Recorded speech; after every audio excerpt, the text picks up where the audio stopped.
Cali, it's a fairly big city.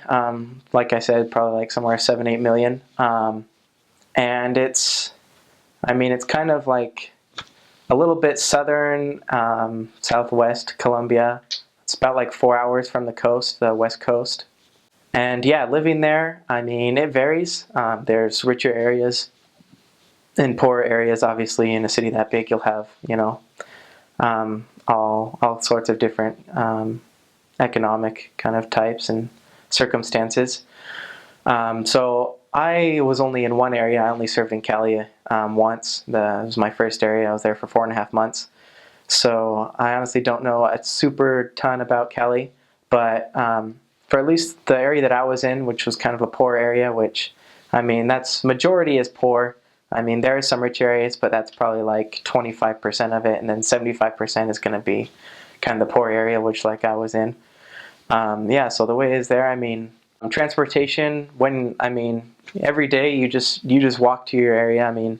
There's no bikes or anything or cars or anything in our mission, just walking. The only time that we would take taxis to go to like zone conferences and stuff like that, or other things where we had to go out of our area. But when we're inside of our area, we never really took a taxi. It's small enough, you just walk everywhere.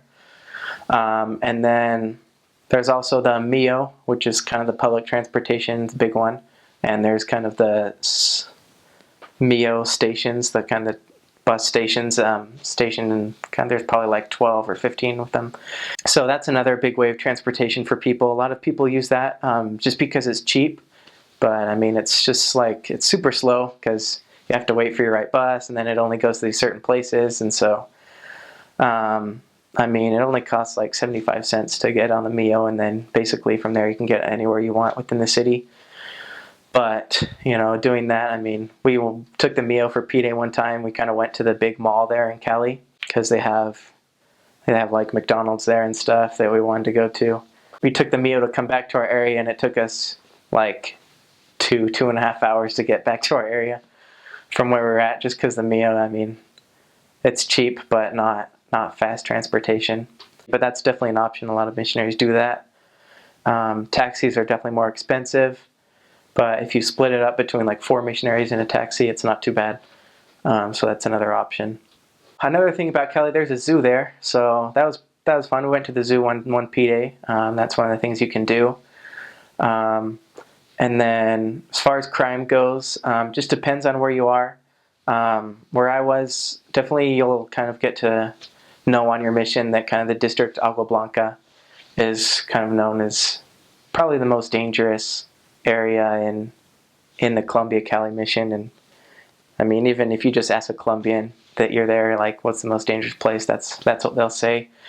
Definitely crime is a possibility. That's another reason that Americans are always with a Latin companion, just because kind of, 2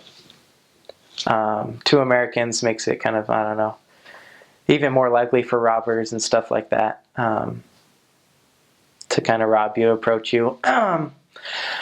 So yeah, if you get robbed, it happens. Probably happens to 60% of the missionaries there at least once during their time.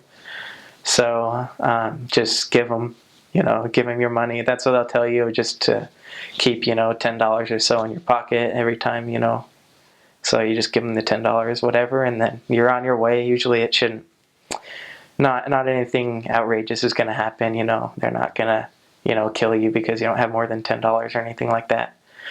And then, yeah, you don't carry around cell phones.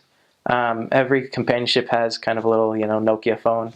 But at least when I was there, I was supposed to keep that kind of in your house. The only people that kind of carry those cell phones on the streets are the zone leaders. And then if you ever need to call anyone, a little interesting thing, they do sell like minutes on the streets. So instead of having like phone booths and stuff like that, they'll just have like people that are set up with stands on street corners, and they'll have cell phones, and they'll just sell you like a minute. So they'll give you the phone, you make a call, say the call lasts 3 minutes, then that's like 30 cents that you give them for like that 3-minute call. So yeah, if you ever need to contact anyone, you just have your zone leaders numbers or mission presence numbers or investigators and stuff like that all in your your missionary planner, your daily planner, and then you just use the minutes on the streets to kind of call people. And that's what the people in Colombia do. No one really has minutes on their phone because it's expensive to kind of have cell phone plans. So everyone does that anyways. They just use kind of minutes in the street when they need to call someone. As far as like jobs go and stuff, there's not like a common theme, at least as far as I saw. I mean, jobs are kind of pretty spread out as far as what people do for a living. As far as like places to go, there's a couple. I mean, I wasn't there for super long. We didn't really go to a lot of places and do a lot of things while we were in Cali. I went to the zoo, which was good. That's a good PD activity you can do on one of your P days in Cali. And then there's kind of a mall that's called Shipishape that a lot of people like to go to. There's kind of different, there's like a McDonald's there and some other stuff. So just getting kind of different food, because the food there, I mean, every day for lunch you're going to be having rice and beans. So yeah, it's nice to kind of get out and have something. McDonald's is like the best they have. So there's a Domino's there as well. And then, yeah, I mean, other than that, P days usually we just play soccer. In our mission, we're allowed to play soccer, and I know in some South American missions it's not allowed. So that was what we did almost every P day. It was just get together like with our zone or with investigators or members or whatever, and we would play soccer just in the churches. So like in the churches here in the U.S., we kind of had like the cultural hall, which has the basketball court. So yeah, the churches there, like outside the building, they'll have kind of it's a cement soccer court, I guess. So they call it micro because it's kind of just the soccer on cement. They play with a little soccer ball that's hard. And yeah, there's goalposts there, so that's where we usually played, was just in one of the churches, and that's what we did most P days. Well, definitely the cost of living is way cheaper in Colombia overall on everything. I mean, there's not really anything. The only thing that's more expensive in Colombia than here in the United States is like stuff from the United States. So like McDonald's is more expensive. Like there's no like dollar menu and stuff. It's like kind of limited menu and it's more expensive and stuff like that. But other than that, everything else is like definitely cheaper. In the mission office, they take care of paying like your apartment every month and the electrical bill and all. You don't have to worry about any of that. I mean, when you get those bills, you can just take them to your zone leaders and they'll take care of it. But I mean, yeah, the cost of living is definitely cheap. I mean, for an apartment there, it's maybe like $100, $150 a month. So it's like less than half probably what it would be here. So safety, I mean, basically you'll be walking everywhere. So yeah, definitely like crossing the street, like there's not like crosswalks and stuff, so you kind of just cross wherever, whenever. So yeah, just kind of be careful, crossing the street and stuff, because you don't know like when a car's coming or if they're going to slow down and stuff like that. And then as far as kind of like robbers and stuff like that, just avoid areas that are more dangerous. In your area book that you'll have there, it has like a map of your area, and then it has 3 different zones. So there's kind of the green zone, which is good to go in anytime. And then there's the yellow zone, which is good to go in during the day. And then there's the red zone, which you shouldn't go in anytime. So yeah, definitely just like, don't go in the red zones.